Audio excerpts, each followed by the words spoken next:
আমি প্রিয়াংশু চৌধুরী, ফুলিয়া শিক্ষা নিকেতনের 6th ক্লাসে পড়ি।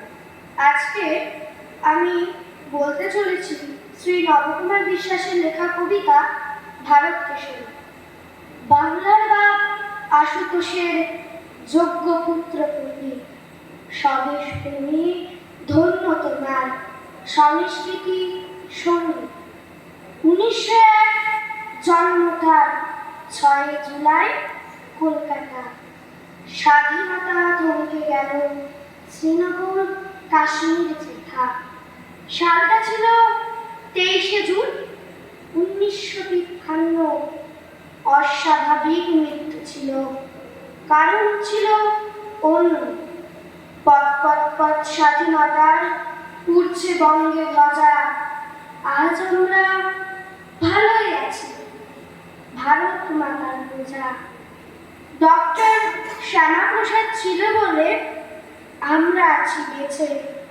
বঙ্গবাসীর ত্রাতা তিনি, ভারত কেশরী সেজে।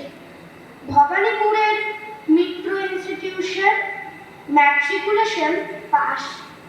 সাল 1970 ছিল, তুমি জাগালে হাস। গ্র্যাজুয়েশন ইন ইংলিশে Presidency college, MA LLB doctorate সবেতেই ছিল নলেজ।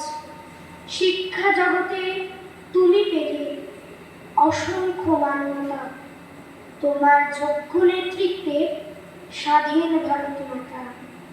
সর্বকনিষ্ঠ উপাচার্য ক্যালকাটা ইউনিভার্সিটি। বঙ্গতলায় ভারত কেশরী তুমি আমাকে। মন্ত্রিসভার কক্ষ হতে করলে পদত্যাগ, একই নিয়োগ আরোপ করতে দিলে আত্মত্যাগ। এক দেশেতে 2 বিধান, 2 প্রধান, 2 নিশান। সহ্য করনি তুমি কখনো বৈষম্যের বিধান।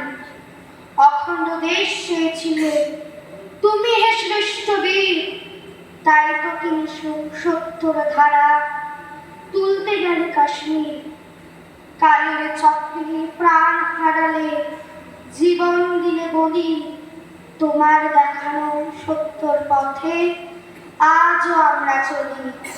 তোমার দেখানো সত্যর পথে আজও আমরা চলি।